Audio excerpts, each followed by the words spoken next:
Welcome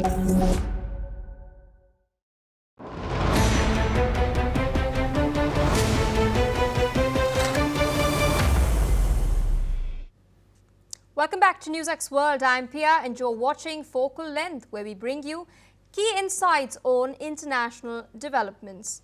As US-China trade and tech tensions disrupt global supply chains, with semiconductors and manufacturing at risk, India plays a pivotal economic role, and rising China-Taiwan tensions and the Israel-Gaza conflict are impacting investments and energy markets. In the meantime, Europe's resilience faces political pressures, while US-Russia strains and the militarization in the Indo-Pacific have heightened global economic uncertainty, demanding strategic investor navigation. To talk about all of this, joining us now is Dr. Holger Schmieding, a German economist and current chief economist at Berenberg Bank in London, with extensive experience at the IMF, Bank of America and Merrill Lynch, renowned for his accurate economic forecasts and insights on global markets and geo-economic trends. Today we'll be discussing the US-China trade tensions, India's economic role, the risks as far as China-Taiwan tensions are concerned, the impact of the Israel-Gaza conflict, Europe's resilience, and US and Russia relations that are turbulent as well. Thank you so much for taking our time and speaking to us, Dr. Schmieding. My very first question to you, in the context of US-China relations, how do trade tensions and technological rivalry affect global supply chains? Well, they basically mean that there is much more uncertainty than there was before. As a result, there is a general tendency towards securing supplies from home. That is towards domestic investment, a clear tendency towards friend-shoring supply chains, just to be sure that you get much of the stuff or most of the stuff you need, even if tensions were to escalate. And of course, Europe is looking for new markets, for better access to markets outside the US and China. Indeed, sir. And how significant then is India's role in the balance between US and China from an economic perspective? In geopolitical terms, India is, of course, very important. It's a big nation. From an economic perspective, India is a rising star, but it's still rising. It is not really that big of a part of the global economy yet. For instance, Europe imports 7 times more from China than it does from India in terms of goods, and it exports about 11 times more to the US than to India. So India matters. It is one of the markets on which we are hoping that with further Indian development, with better access to the Indian market, the economic role of India for us, for the world economy, for Europe will rise. But so far, it's actually more a geopolitical rather than an economic issue. With the China and Taiwan tensions escalating, what potential risks do you foresee for international trade and investment flows? I would say the emphasis is on potential risks. At the moment, this does not really play a major role yet for global trade flows. It, of course, plays a role for global investment flows in the sense that countries are trying to secure supplies of microchips, of advanced technology, which they get from Taiwan at the moment by building with Taiwanese help factories in the US, in Europe. If tensions were to escalate a lot, more precisely, if China were really to blockade Taiwan or even try to invade Taiwan, that would be a dramatic hit to the global economy. That would likely be a devastating hit to the Chinese economy, as trade with China would be severely disrupted. So we hope that China will not dare to do it, but it is a big risk overhanging markets, in the sense that we know there is a risk, and in the sense that we know we have to diversify supply chains to some extent away from China and away from the China-Taiwan region, just to be on the safe side. Indeed, we've seen a landmark peace pact now being inked in the Middle East. But so far, I wanted to understand from you, how has the Israel-Gaza conflict influenced energy markets and global economic sentiment? The Israel-Gaza conflict is a serious humanitarian catastrophe, but its impact on the global economy and its impact on global energy markets has been very, very small. The key impact that we see is that the Houthis in Yemen are to some extent disrupting shipping through the Red Sea into the Suez Canal, and thus are disrupting shipping lanes from Asia to Europe, forcing many ship owners to reroute their trade around Africa. That is a modest empowerment to global trade, raising transport costs. But that is the basic thing that we see in the global economy as an impact of this conflict. If the conflict were really to end, it would, of course, be a nice little positive confidence effect. It would be a nice little positive for global trade if the Houthis then stop attacking the trade through the Red Sea. But its economic impact would be limited. Of course, the geopolitical impact in the end could be huge, especially if it were to lead to better relations, say, between Israel and Saudi Arabia, which could be pretty good for the region and which in the end, if that really were to happen, would be a bit of a positive even for energy markets and the global economy.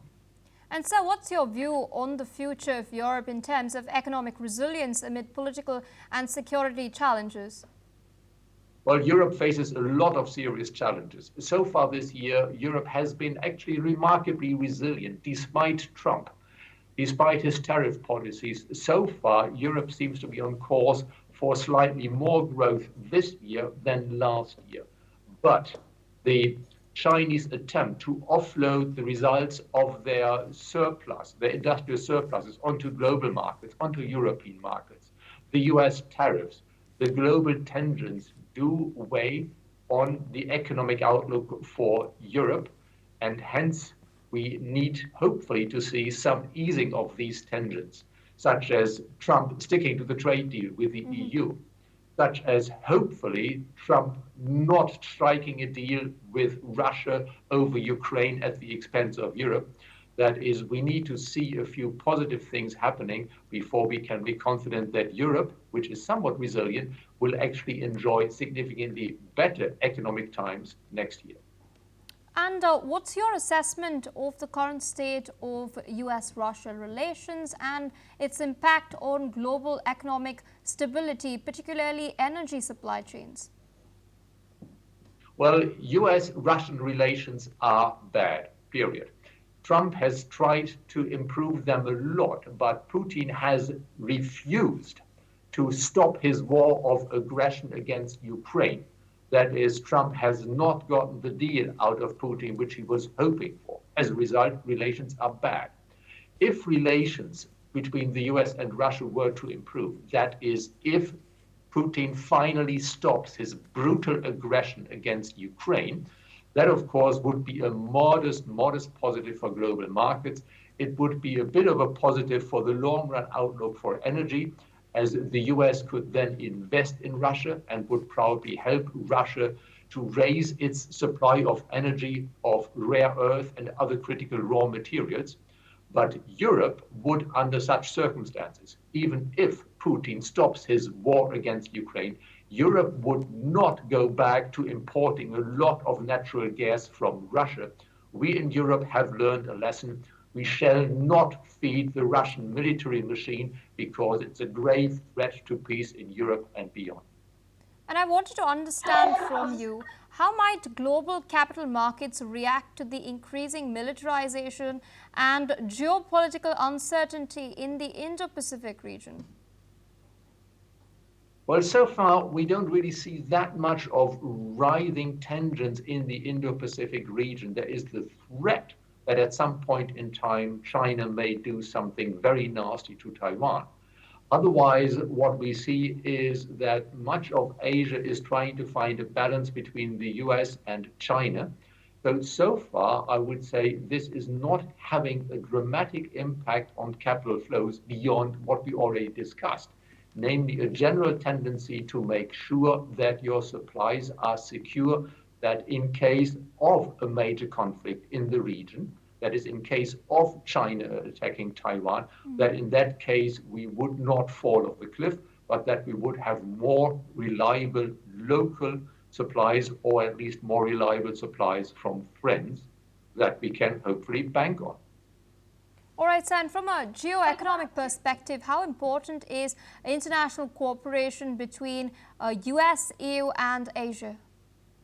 Well, international cooperation is always important.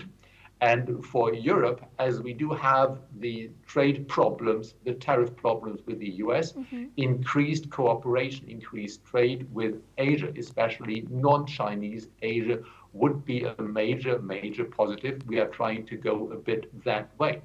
But we're talking the geopolitical angle here. We also see in Europe that India is buying still a lot of oil from Russia, that India is thus de facto feeding the Russian war machine, which is threatening Europe. And that is, of course, an obstacle to improving relations between India and Europe significantly. Indeed.